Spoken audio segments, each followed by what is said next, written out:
The phone buzzed once. That was all it took. Cale Rourke didn't flinch, didn't look up. He reached for it the way powerful men reach for things, without thought, without effort, like the world existed simply to hand him what he needed. His thumb unlocked the screen in one motion. His eyes dropped, and the room changed. Not loudly, not with fire or raised voices.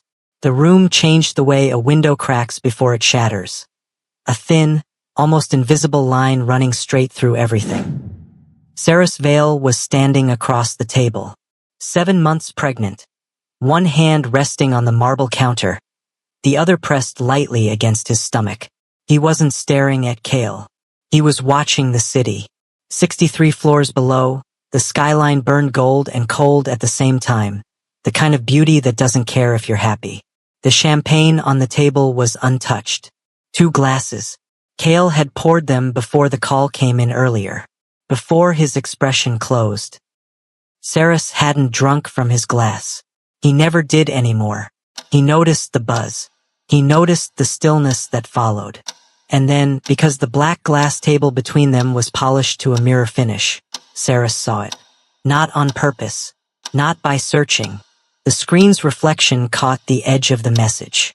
For words stood out before Cale's hand turned the phone face down. Extraction. Protocols. The Omega. Saris didn't move.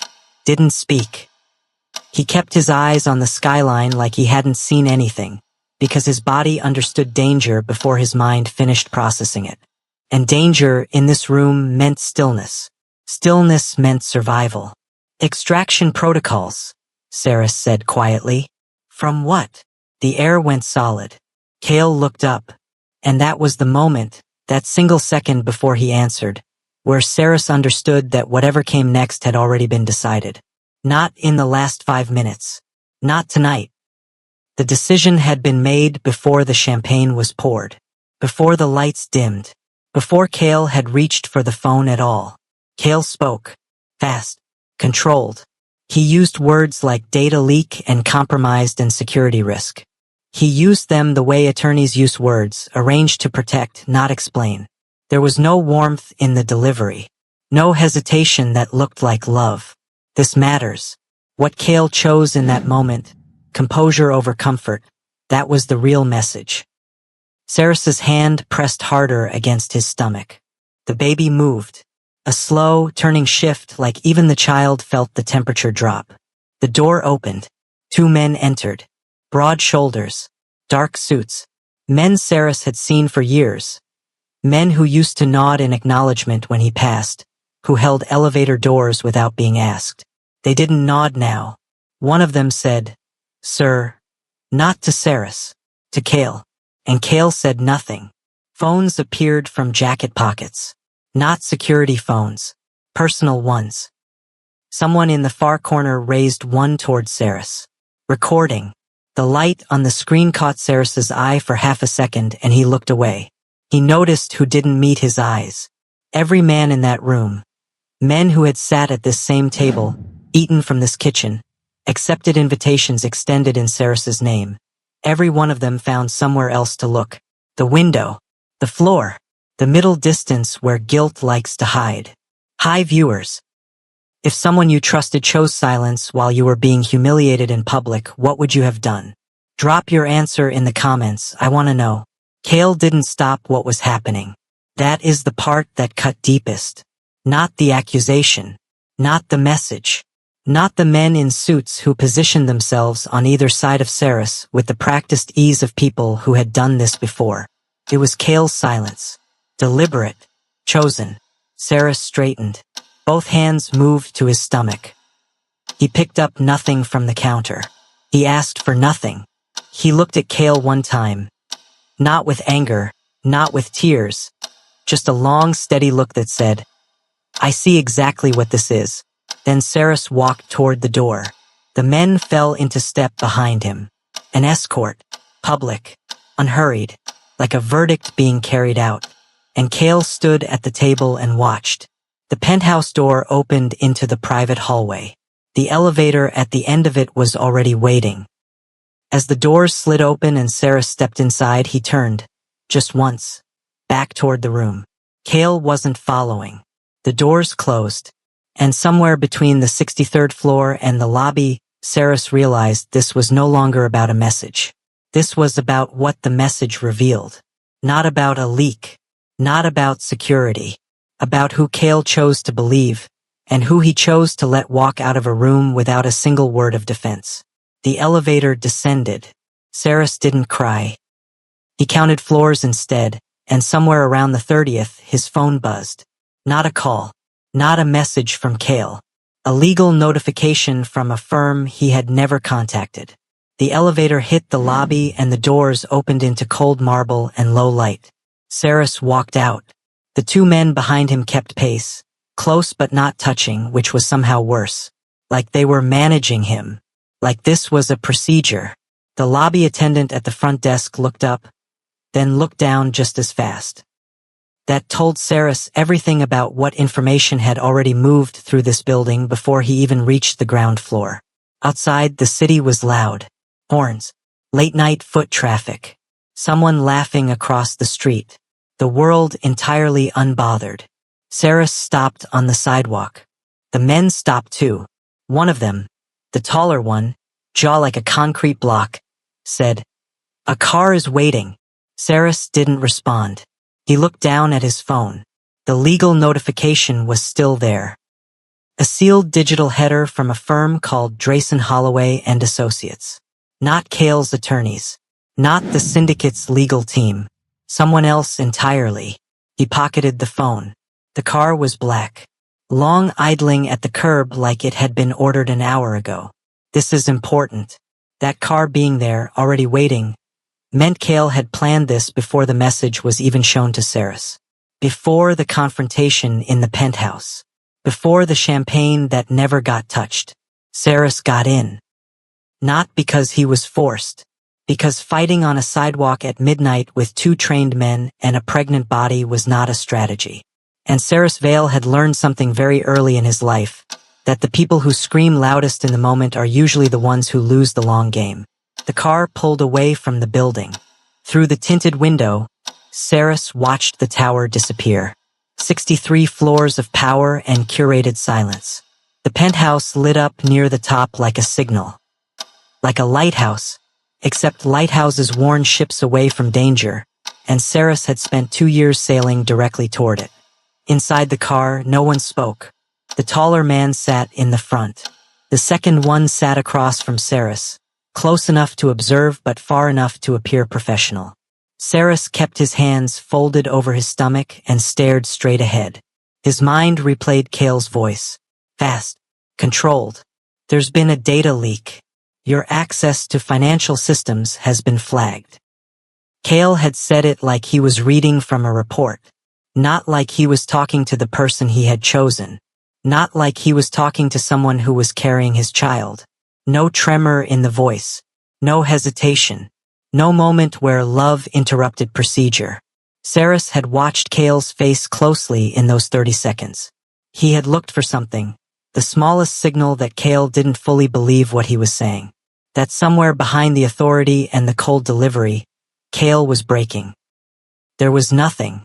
And that silence, the absence of conflict in Cale's expression, was more devastating than any accusation. The car stopped. Saris looked out. A building he didn't recognize. Residential. Clean. The kind of place where people lived quietly and no one asked questions. The door opened from the outside. Saris stepped out onto the sidewalk and looked up at the building. "Your belongings will be forwarded," the taller man said. That was it. No room number. No key handed over. Just a statement delivered like a logistical update before the two men returned to the car and the vehicle pulled away. Saris stood alone on the pavement. Just him. The city. The weight of a child pressing against his ribs. And a notification on his phone from a law firm he'd never heard of.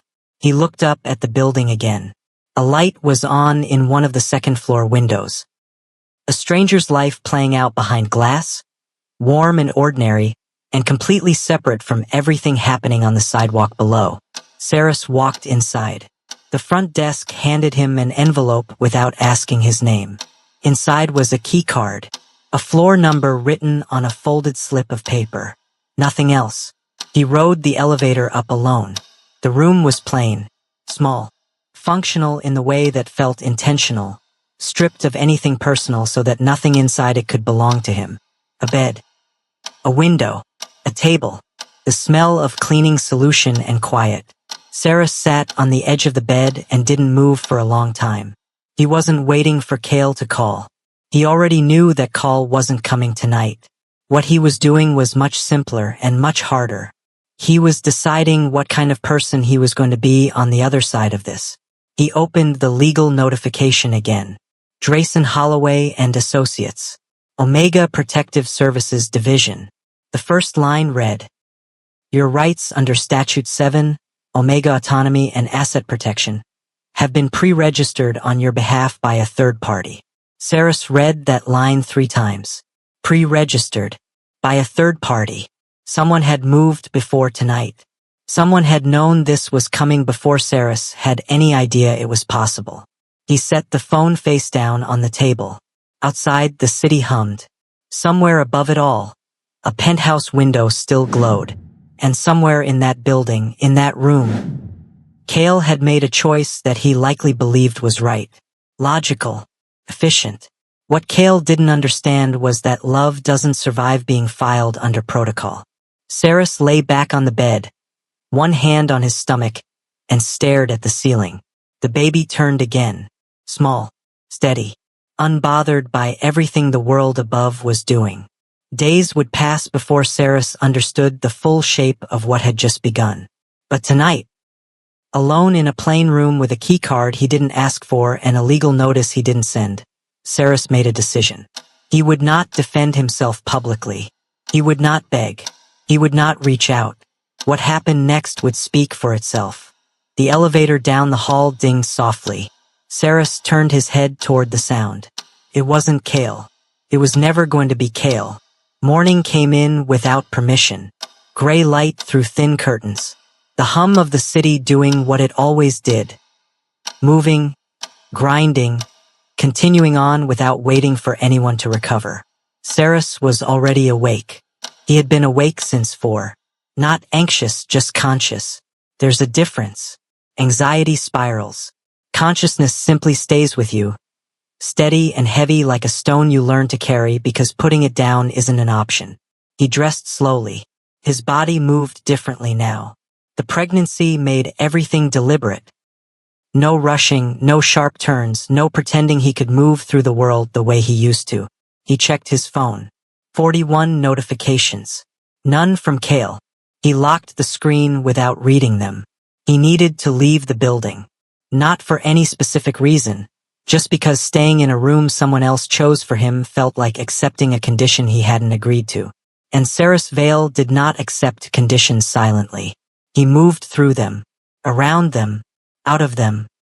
The lobby of the building felt different in daylight. Smaller, more ordinary. The front desk attendant gave him a brief look, the kind that lasted half a second too long, before returning to her screen. She had seen something, maybe online. Maybe through the building's network. Maybe someone had already talked. That was fine. Saras pushed open the front door and walked out. The air was cold and direct. He pulled his coat closed. One hand stayed near his stomach. A habit now, not a gesture. He wasn't performing tenderness. He was anchoring himself. He walked. Not fast. Not with a destination. Just the act of moving through a city that had no interest in his situation and therefore asked nothing of him. He passed a coffee shop with a line out the door. A dry cleaner rolling up a metal gate. 2 men in construction vests eating sandwiches on a low wall. Ordinary life, stacked up on either side of the street like it always had been. His phone buzzed. He looked. A news alert. His own name in the headline. He stopped walking. The article was short and blunt. An industry source, unnamed, had confirmed that an Omega associate of the Rourke Syndicate had been removed from a private gathering following concerns about a financial data breach. No charges filed. No formal statement from the syndicate. Just the shape of a story, assembled from pieces.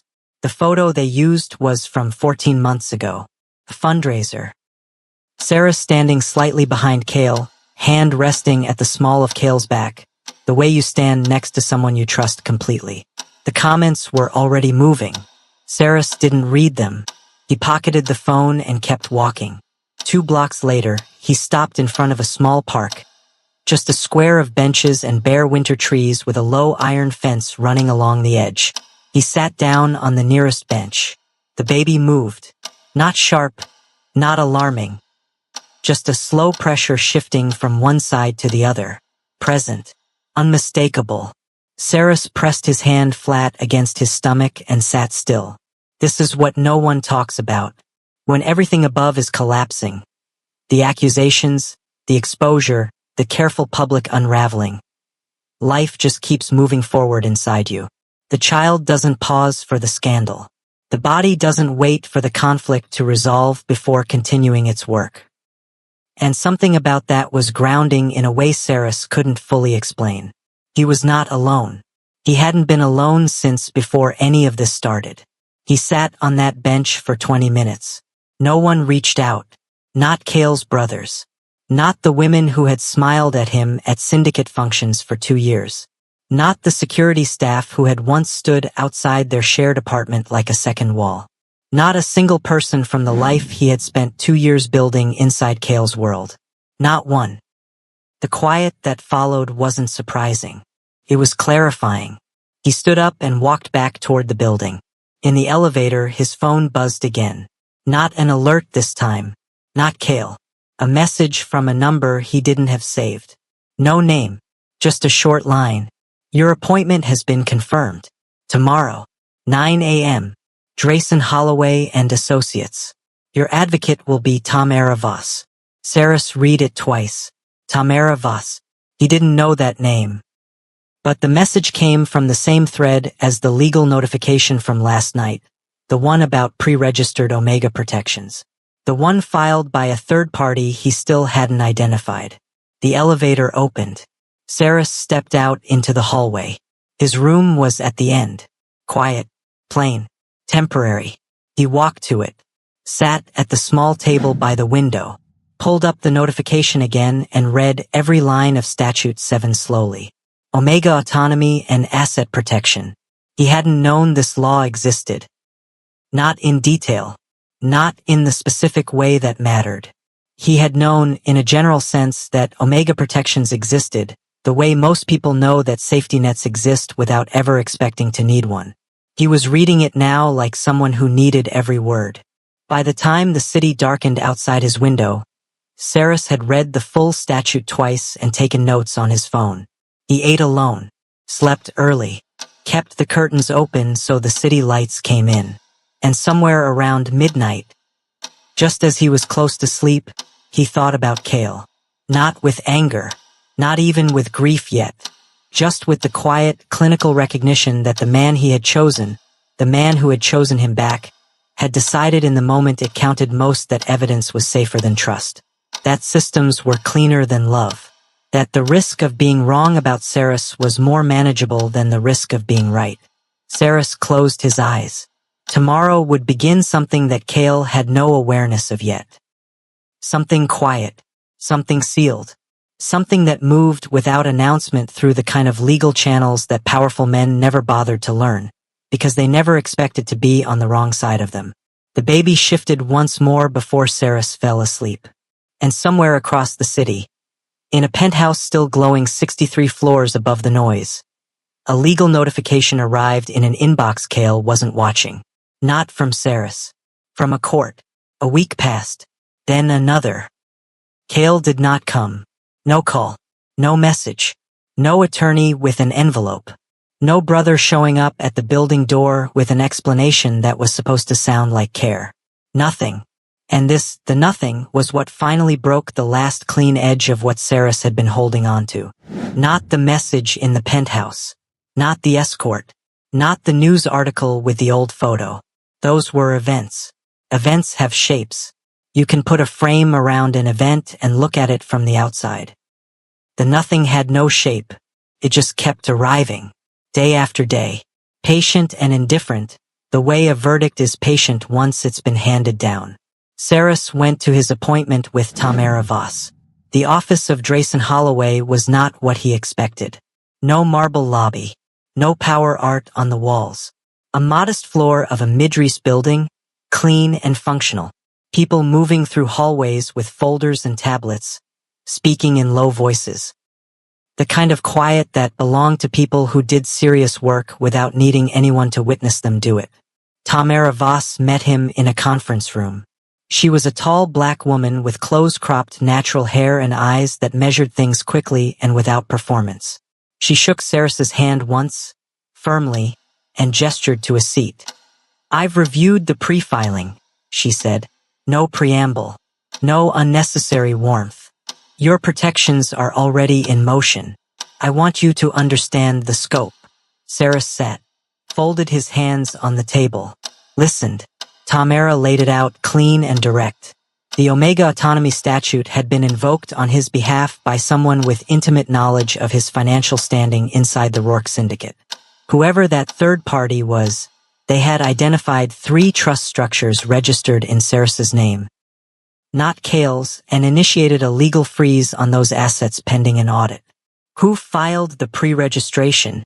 Saras asked. Tamara looked at him evenly.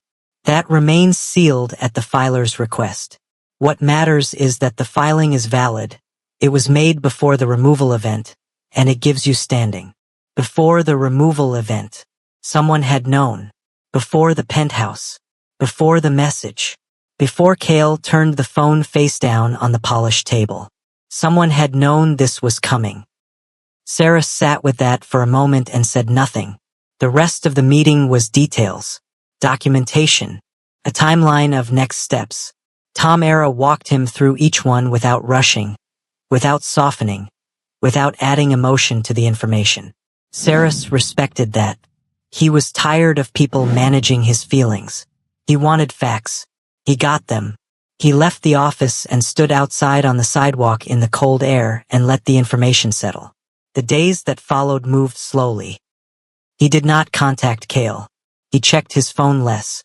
He started sleeping better, not because things improved, but because something inside him stopped waiting. And when you stop waiting for something that isn't coming, a specific kind of exhaustion lifts. He read, ate properly, walked each morning regardless of weather. He thought often about the nature of what had happened. Not the drama of it, the mechanics of it, how quickly Cale had moved. How rehearsed the explanation had sounded in the penthouse. How the escort was already standing by before Saras even responded. This matters. When someone has a system ready for your removal before you've done anything wrong, that's not suspicion. That's preparation. Someone had handed Cale a reason, wrapped it in evidence, and Cale had accepted it. Not because Cale was stupid, because the system was clean. Because the story made sense in the language that powerful men trust most. Data, timelines, financial trails. And because trusting the evidence was easier than trusting the person. Saras turned 32 years old during those weeks. Alone. No announcement. No gathering. He ordered food from a place he liked and ate it at the small table by the window with the city spreading out below him and one hand resting on his stomach. He didn't feel sorry for himself. That surprised him a little. He had expected grief to arrive louder, heavier. The kind that fills a room and makes it hard to breathe. Instead it was quiet. A low, consistent ache that moved with him through each day without asking for attention. He cried once, briefly, in the shower on a Tuesday for no specific reason. And then it was done. He did not cry again. What replaced the grief wasn't hardness. It wasn't bitterness. It was something more like clarity. A clean, sharp understanding of what had been real and what had been constructed. And the space between those two things. 3 weeks after the penthouse, Saras received a second communication from Tamara. He was sitting on the edge of the bed when he read it. The message was short. The custodial protection filing for your child is confirmed. Court registered. Effective immediately. Call me when you're available. Saras set the phone down. He looked at his stomach. At the visible shape of a life that Cale had helped begin and then walked away from without looking back. He picked the phone back up and called Tamara. The call lasted 11 minutes. When it ended, Saras sat quietly for a long time in the room that was plain and small and still didn't feel like his, but had begun, slowly, to feel like shelter. Outside, it started raining.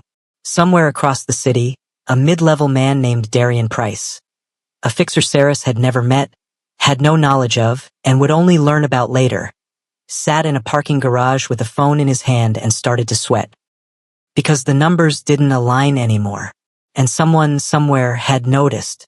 Saras signed nothing under pressure. That was the first rule Tamara had laid out at the beginning, plain and direct. You don't move fast because they're watching, she had said. You move quiet because they're not. Saras had listened. He had taken that rule and carried it through every day since the penthouse. And now, in the 6th week since his removal from Cale's world, the quiet moves he had been making in the background were beginning to settle into form. The trust funds were the first thing. 3 structures, all registered before the pregnancy, during a period when Cale had quietly moved certain assets under Saras's name as a protective arrangement within the syndicate. It was common practice at that level, a form of financial insulation. What Cale hadn't fully appreciated was that the law didn't distinguish between a strategic transfer and a genuine one. The assets belonged to Saras. Legally. Completely. Tamara's team had filed the freezing order within 48 hours of the penthouse incident. By the time anyone in Cale's financial structure thought to look at those accounts, which took almost 2 weeks, the funds were already behind a court seal. Untouchable. The second move was custodial. Saras had not announced the pregnancy publicly. The syndicate world knew. The penthouse gathering had made that visible. But Saras had never made a formal filing for the child's legal protections. Not because he hadn't planned to, because the timing had been disrupted. Tamara had moved on that immediately. The child, still unborn, still unnamed, still a quiet presence shifting against Saras's ribs at unpredictable hours, was now legally protected under his guardianship. Not Cale's.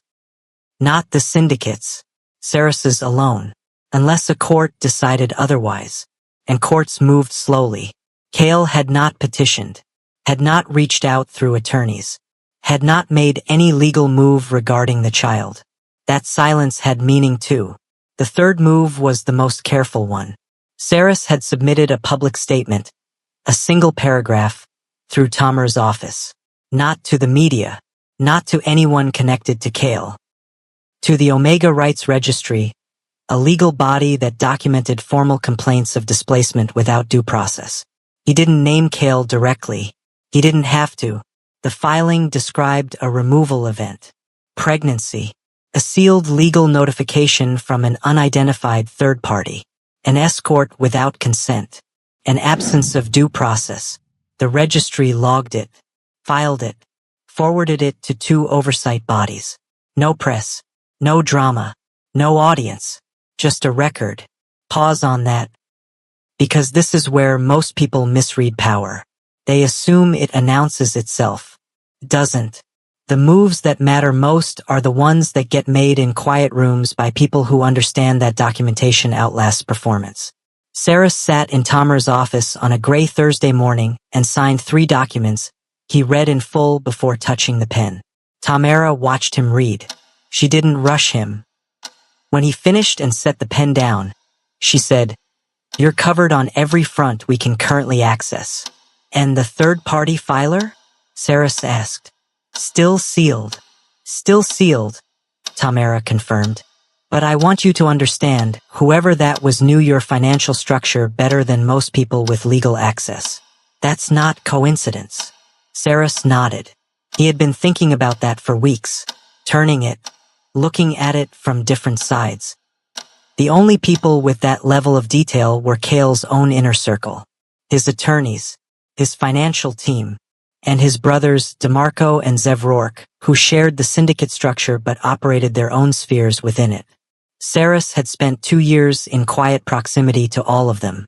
He had learned very quickly that Cale's brothers were not their brother. DeMarco was measured. Zev was unreadable. But neither of them had Cale's particular brand of controlled certainty. That quality that made Cale capable of making a devastating decision and delivering it without visible conflict. What Saras knew, what he had always known, was that the three of them disagreed more than the outside world believed. He stood, picked up his coat, thanked Tamara and walked out into the hallway. In the elevator down, he checked his messages. Still nothing from Cale. But a new message had arrived in the last hour. Not personal, not legal.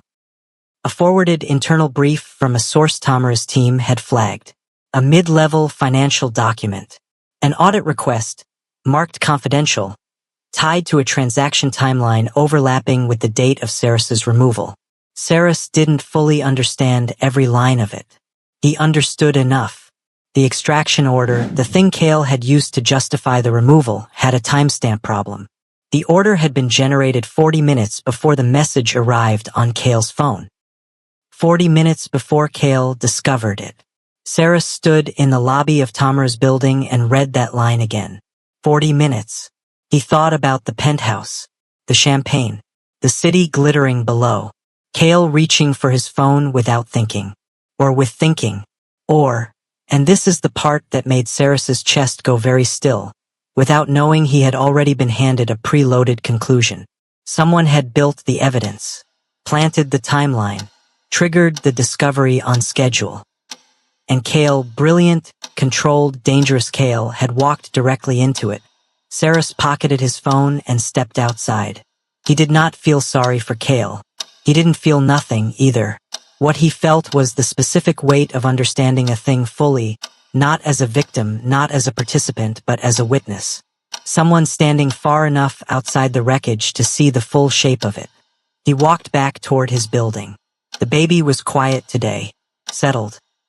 And in a downtown office 3 miles away, a junior auditor named Precious Adeyemi was staring at a spreadsheet that didn't balance.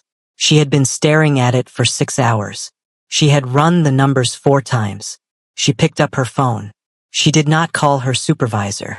She called the number listed for the confidential reporting line of the Rourke Syndicate's internal compliance office. It rang once, then twice.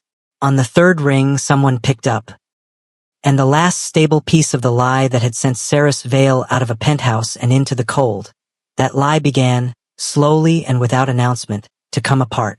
What would you have done?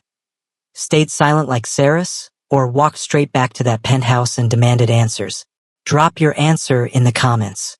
And if you've ever been in a situation where someone chose a system over your word, tell me about it. Because the comment section on this one is about to be everything. The memo was 1 page, single-spaced, no letterhead.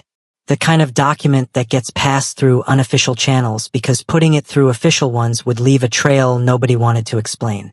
Precious Adeyemi had found it attached to the wrong email thread, a clerical error so small, so ordinary, that it almost got deleted without being opened. Almost. She had been working in the syndicate's compliance division for 3 years. She was careful, methodical. The kind of person who noticed when a column was off by 2 cents and stayed until she understood why. This was not 2 cents. The timestamp on the extraction order said it was generated at 9:47 p.m. Cale's phone showed the message received at 10:29 p.m., 42 minutes apart. She ran it again. Different variable. Same result. The order had existed before the reason for it did. That's not how protocol works. Precious knew exactly how protocol worked. Because she had spent 3 years learning the architecture of systems designed to justify decisions that had already been made. And this one had a crack in it wide enough to walk through. She did not go to her supervisor. She did not send an email. She pulled the thread back further. 2 days of cross-referencing. Late nights. Takeout containers on her desk. Her coworkers left at 6. She stayed until 9, 10, 11. What she found, piece by piece, was a transaction trail that didn't lead to Saras Vale. It led somewhere else. A holding account. A name she recognized from a different context. A name that appeared twice in the syndicate's hospitality records from 6 months ago. A name that had also appeared briefly in the margin of an amended contract. Camille Osei. Precious sat back in her chair. She knew that name. Most people inside the syndicate's extended network knew that name. Not because Camille Osei was loud, but because Camille was the kind of person who appeared near powerful men without being their equal and never seemed bothered by the difference. She had been near Cale's circle for over a year. Precious stared at the name on her screen for a long time. Then she picked up her phone and called the compliance reporting line again. This time someone answered on the first ring. "I need to speak to an external auditor," Precious said. "Not internal. External. And I need it on record that this call is protected." A pause on the other end. "Your name?" "Precious Adeyemi. Division 4. And I need a confirmation number for this call before I say another word." The person on the other end gave it to her. She wrote it down. And then she started talking. 3 floors above the compliance office, in a corner room with a window that overlooked the city, Cale had spent 20 years building power inside. A mid-level fixer named Darian Price was having a very bad evening. He had received a call 40 minutes earlier from someone he never expected to hear from again. Someone who had been very clear about terms when the arrangement was made. Someone who had promised the timeline was clean. The timeline was not clean. "You told me the order would hold," Darian said into the phone. The voice on the other end was measured, not panicked. That was the part that scared him most. "It held long enough," the voice said. "Long enough for what? The audit flags are already moving. If compliance pulls the full thread, then you move first." Darian stood at his window. The city spread out in every direction, indifferent and lit. He pressed one hand flat against the glass. "If I move first," he said slowly, "I'm the one who goes down." Silence. Then, "That was always the arrangement, Darian." The line went dead. Darian stood very still. He thought about what he had done and what it had produced. He thought about the man who had been escorted out of a penthouse because the system had been loaded against him before the night even started. He thought about a pregnancy he had been told was not his concern. He thought about what a partial confession looked like versus a full one. And he thought about which one kept him out of a federal structure. He picked up a different phone. Personal one. And he called an attorney he had never used for syndicate business. The call went to voicemail. He left a message. Short. No names. Just, "I need to talk. Tonight. It's about the Rourke matter. I have documentation." He hung up, sat down on the edge of his chair. And somewhere across the city, without knowing any of this was in motion, without knowing that a compliance officer had pulled a thread, that a fixer was starting to break, that a name had surfaced in a margin nobody was supposed to read, Cale Rourke received a summons. Not a message. Not a call. A formal written notice delivered by hand to his penthouse door at 11:04 p.m. He read it once. Then he read it again. The council wanted him. Tomorrow, 8 a.m. No agenda listed. No subject line. Just the time and a seal that meant attendance was not optional. Cale set the notice on the table. The same table where the champagne had gone untouched. The same table where the phone had buzzed. The same table where everything had started. He stood there for a long time. And for the first time in 6 weeks, Cale Rourke looked uncertain. The council room had no windows. That was intentional. Cale had always known it. Had sat in that room on the other side of the table often enough to understand why it was built the way it was. No outside light. No reference point. Just the room, the people in it, and the weight of what was being said. This was the first time he sat at the center. 5 members. 2 of them Cale had known since he was 22. The other 3 had been appointed in the last 4 years. A generation of oversight that had watched Cale operate with the quiet awareness that power this concentrated always needed someone watching it. The chair on his left was empty. The chair on his right was DeMarco Rourke. His brother had not spoken to him since arriving. Sat down, folded his hands, kept his eyes straight ahead. That told Cale more than any opening statement could. The lead council member, an older man named Augustine Farrows, silver-haired, slow-speaking, the kind of man who won arguments by saying less than everyone else, placed a single folder on the table. He slid it toward Cale. The extraction order, Augustine said. Time-stamped. Cale opened the folder. He looked at the numbers. The room was very quiet. Cale had spent his entire adult life reading documents under pressure. He had a particular skill for finding the relevant line fast, processing it, and responding without showing the processing. It was one of the things that made him effective. This was the first time a document made him go completely still. 42 minutes. This isn't possible, Cale said, and he meant it not as a defense but as a genuine statement of disbelief. Because he had seen the message arrive. He had felt the shock of it on his phone. He had read it and made decisions, and those decisions had felt, in the moment, like responses, not like walking into something pre-built. The order existed before the message was sent to your device, Augustine said, which means the discovery was staged. Cale set the folder down. He looked at the table. This matters, because the specific quality of what Cale felt in that moment wasn't just about being wrong. It was about the version of himself he had believed in during those 6 weeks. The version that had made a hard call, a cold call, the kind of controlled decision that powerful men are supposed to make when evidence is clear. That version had not made a hard call. That version had been operated. Camilo say, DeMarco said, flat, quiet, first words he'd spoken. Cale looked at his brother. DeMarco didn't look back, just kept his eyes on the middle of the table. She had access to Price. Price had access to the order generation system. And Price contacted an outside attorney last night at 11:15. He's talking, Cale said. He left a voicemail. The attorney is ours. A pause. He has documentation, DeMarco continued. Transaction records. A message chain between him and Camille going back 8 months. 8 months. Cale exhaled once through his nose. Slow. The kind of breath a person takes when the full shape of something lands. 8 months before the penthouse. 8 months before the message.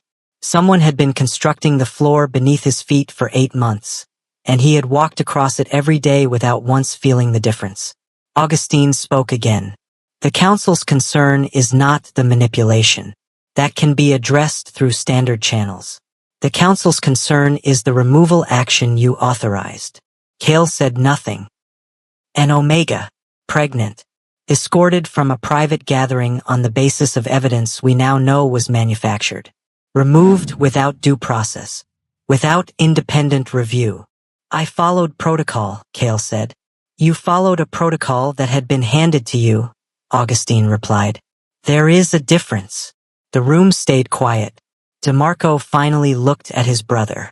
And what Cale saw in his brother's face wasn't anger. It wasn't even disappointment exactly. It was something quieter and harder to receive.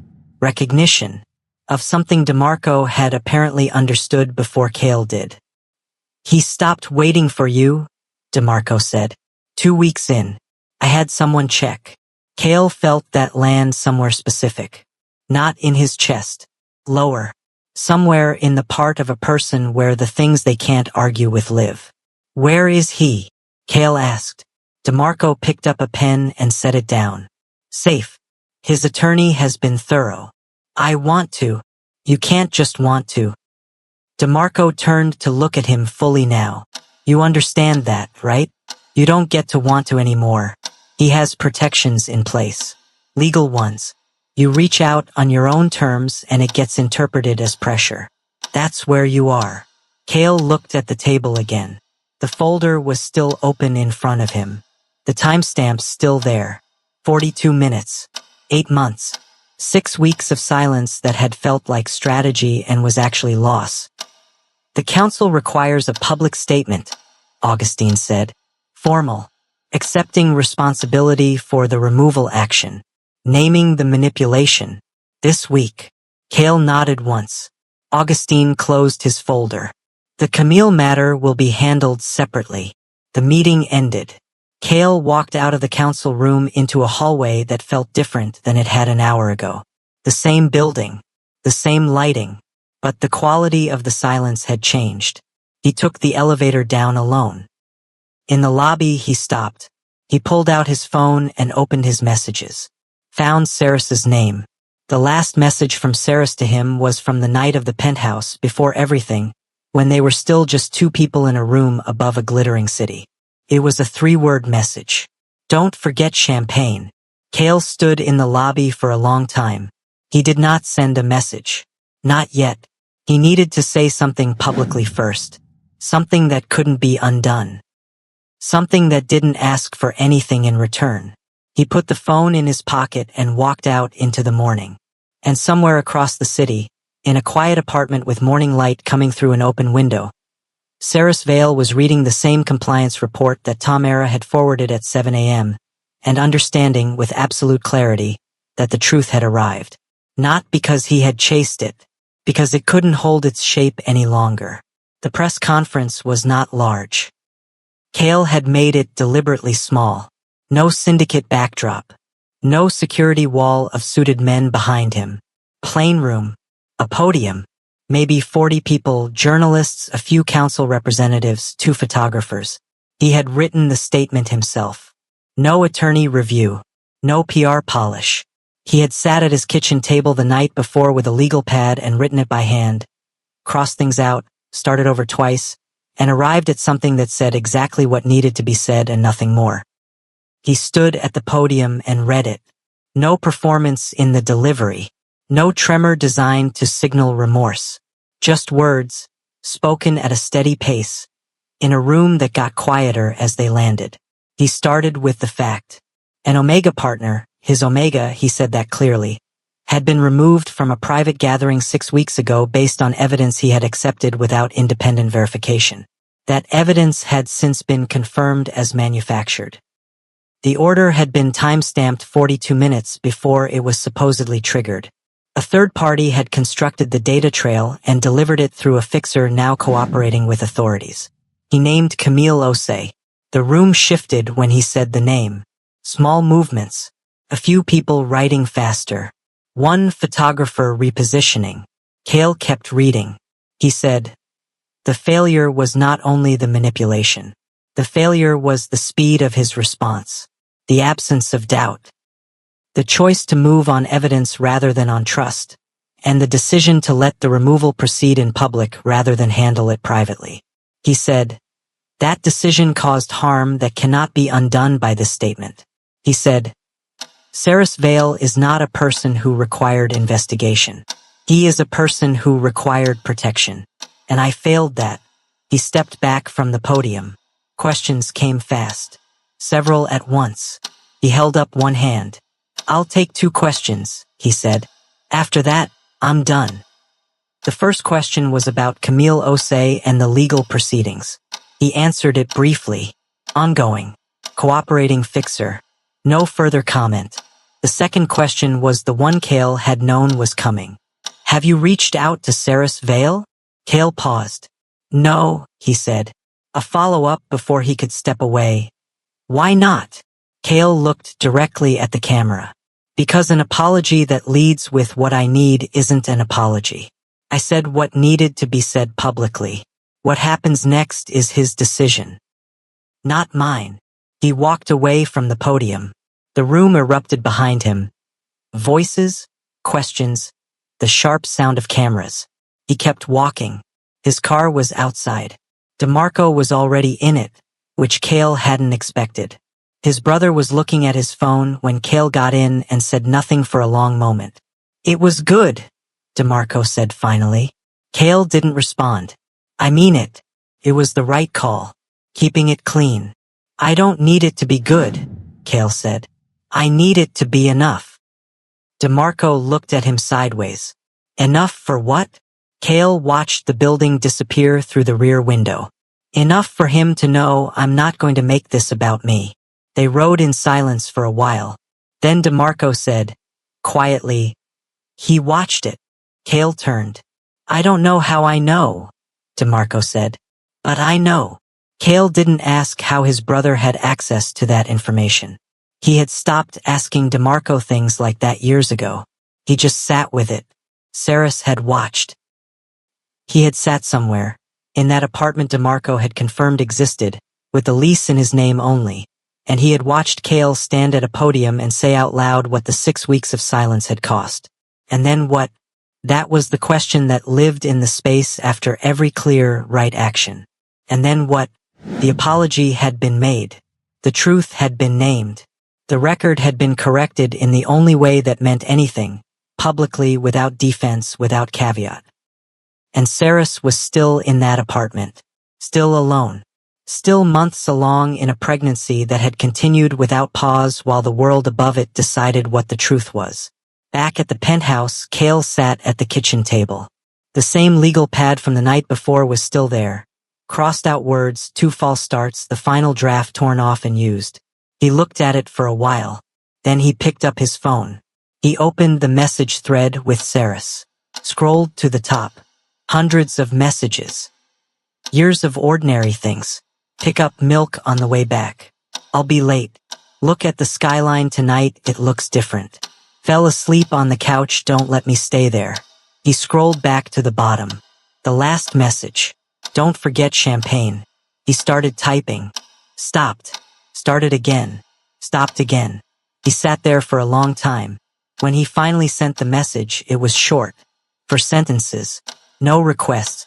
No defense. No explanation of what he had figured out or how far back the manipulation went. Just 4 sentences that ended with one question. His phone went face down on the table. He didn't wait for the screen to light up. He went to bed. And somewhere across the city, in a quiet apartment with a night lamp on and the window cracked slightly, Saris Vale's phone buzzed on the nightstand. He looked at it. Read the message. Read it again. Set it back down on the nightstand and stared at the ceiling. The baby moved.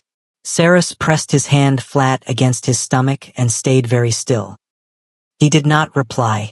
Not tonight. Labor started on a Thursday. Not dramatically. Not with the sharp, sudden shock that movies prefer. It started quietly. A low pressure that had been building for days finally making itself undeniable. Like weather you've been watching from the window finally arriving at the door. Saris packed the bag he had packed and repacked 3 times over the last 2 weeks. He called Tamara's assistant, who had offered to be a contact point for exactly this situation. He called a car. He did not call Cale. Not because he was punishing anyone, because this was his. The hospital was calm at that hour. Early morning, the shift just changed. The hallways carrying that particular quiet of a building full of people doing serious work. A nurse led him to a room with large windows. Morning light just beginning. City still gray and low outside. He had chosen this hospital himself. Had toured it. Had asked questions. Had made every decision in this process the same way he had made every decision since the penthouse. Deliberately, alone, on his own terms. The labor was long. Not complicated. Just long. Hours of it. The kind of time that strips everything away until there is nothing left but the moment you're in. Tamara's assistant. A young woman named Brielle who had no medical training but extraordinary calm. Sat in the corner of the room reading quietly, available without hovering. She had brought tea in a thermos, which she offered once and then set on the counter without asking again. Saris was grateful for that. The nurses were efficient and kind. A doctor came and went at intervals. No one asked about the father. Not once. Either the file noted something or the staff was simply that professional. Either way, the question never appeared. At some point in the middle of the afternoon, Saris stopped thinking about anything except what was happening. Which is, perhaps, what labor is designed to do. Strip the noise away. Force you fully into the present. There was no room for Cale in that present. Not with bitterness. Not by effort. Just genuinely no room. The child arrived at 4:17 p.m. 7 pounds, 4 ounces. A son. Quiet for 1 second after birth and then loudly, definitively not quiet. Like he had been waiting to speak for 9 months and finally had the room to do it. Saris laughed. Just once. A short, startled sound. Not performed. Just honest. The nurse placed the baby on his chest. And Saris Vale, who had not cried since that one Tuesday in a shower weeks ago, did not cry now either. He looked at his son with the specific stillness of someone who has been waiting for something real and finally has it in his hands.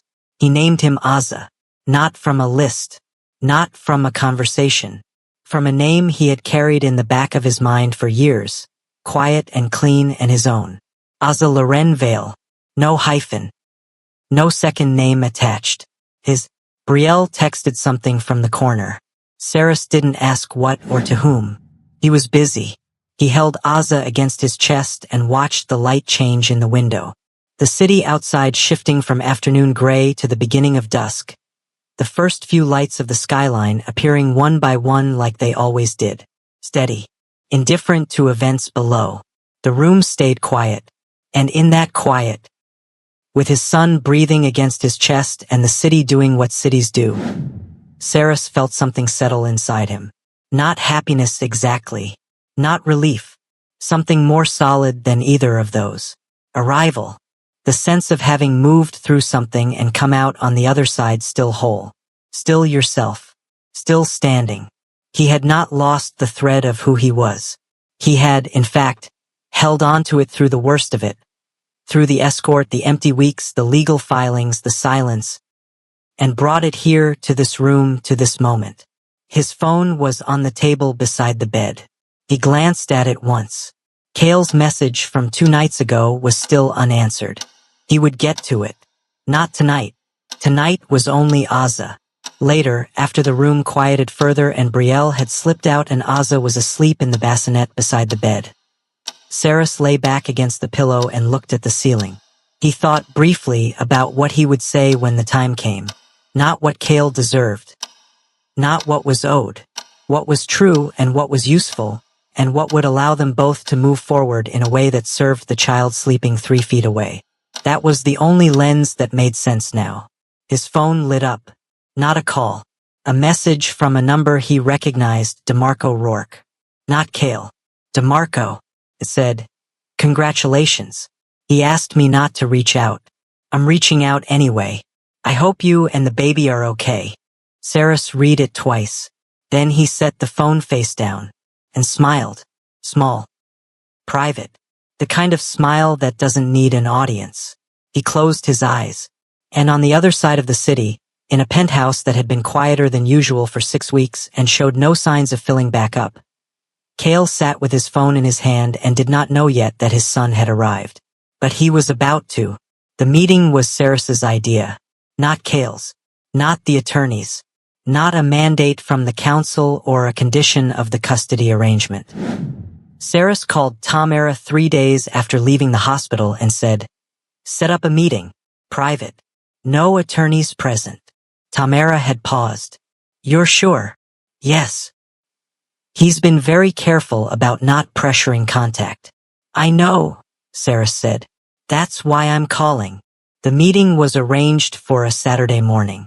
A neutral location, a conference room in Tamara's building, not hers specifically, just the building. Clean and quiet and belonging to no one. Kale arrived first. Saras knew this because Brielle texted him from the lobby. He took his time coming down. Not as a power move. He just needed a moment. Standing in the elevator with Azza in a carrier against his chest. His son's weight grounding him the way it had every day since the birth. He was not nervous. That surprised him a little. The elevator opened. Saras walked into the conference room. Kale was standing near the window. He had his back half-turned, watching the street below. He turned when Saras entered. And whatever Kale had prepared to say, whatever he had rehearsed, whatever words he had arranged on the drive over, it visibly left him when he saw Azza. He went completely still. Saras stopped near the table. "Let Kale look. This matters. Because this was the moment. Not the press conference. Not the apology. This moment. A man seeing his son for the first time in a neutral room with nothing to perform and nothing to win." Kale's face moved in a way Saras had not seen before. Not control. Not composure. Just a person receiving something real. "Can I?" Kale started. Stopped.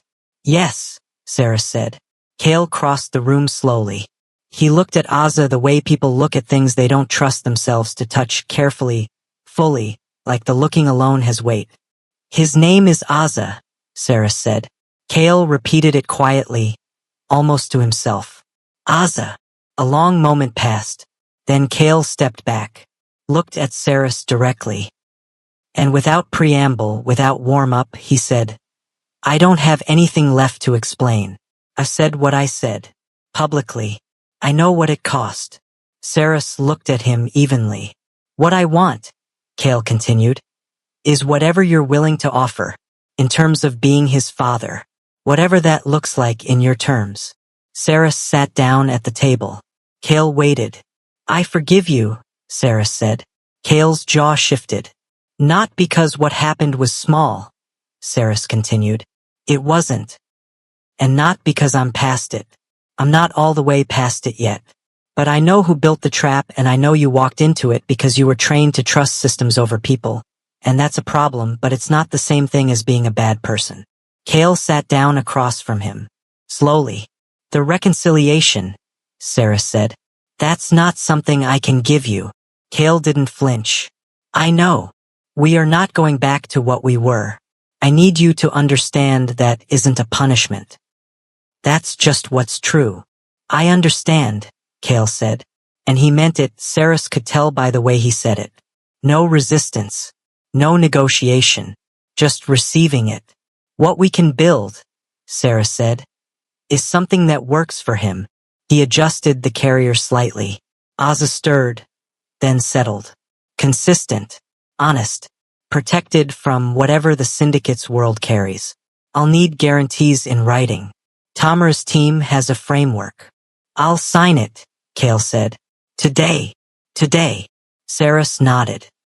They sat in the quiet of the room for a moment. The city moved outside. Ordinary sounds. A bus. Wind against the glass. The unremarkable rhythm of the world continuing. He looks like you, Kale said, quietly, looking at Aza. He has your hands, Saris replied. Kale looked down at his own hands. Something passed across his face. Brief, unguarded. Then it was done. Not dramatically. Not with a scene. That was the thing about real endings, they didn't announce themselves. They just arrived, plain and honest, and then you were on the other side of them. Tamara entered 20 minutes later with the framework. They reviewed it. Kale asked 3 questions, good ones, the kind that showed he had actually thought about what Aza would need, not about what would look best. He signed it. Saris signed it. Brielle witnessed it. When it was done, Saris stood, picked up the diaper bag, adjusted the carrier. Kale stood as well. He looked at Saris. He didn't ask if there was any chance. He didn't say something that would need to be undone later. He just said, thank you for this. Saris met his eyes. Take care of yourself, Kale. He's going to need his father present. Not perfect present. Kale nodded. Saris walked to the door. He did not look back. Not because it was easy. Because he understood something now that the last several months had carved into him slowly and without mercy. That love doesn't disappear when it becomes impossible. It just changes shape. It becomes something quieter, cleaner, a thing you carry without wearing it. He stepped into the elevator, pressed the lobby button. Aza made a small sound against his chest, shifting, settling. Saris pressed his hand against his son's back and stood very still as the elevator descended. He thought about the penthouse, the skyline, the champagne no one drank, a phone buzzing on a polished table and a reflection that changed everything. He thought about the weeks of silence, the filings, the long nights, the moment Aza arrived and the world narrowed to that room and that weight on his chest and nothing else. He thought about what Kale had said publicly. I failed that. And then he let it all go. Not with effort. With decision. The lobby doors opened. Saris walked out into the morning. The air was cold and direct. The city spread out in every direction. Loud and unbothered and completely indifferent to what had just been resolved on a Saturday morning in a conference room on the 4th floor. He didn't need the city to know. He didn't need anyone to know. Power doesn't roar. That's something people learn only after they've survived something. It doesn't announce. It doesn't perform. It just walks out of a building in the morning with a child against its chest and a signed agreement in its bag and the quiet certainty that what comes next belongs to it. He didn't lose himself in that penthouse. He had only lost the version of himself that would have stayed. And the version that walked out of that elevator. That version was just getting started. If the story stayed with you, if you've ever had to choose between staying and protecting yourself, or if you've watched someone build themselves back up after being let down by the one person they trusted most, drop a comment. Share what you would have done. Your thoughts matter here, and they might be exactly what someone else reading that comment needs to hear today. If you're new here, this channel is a space for stories that move. Stories that ask real questions. Stories about power, love, and what people are made of when everything gets tested. Subscribe and turn on notifications so you never miss a story. New ones come through regularly, and the next one is already in the works. You've been here from chapter 1. That means something. Thank you for staying all the way to the end.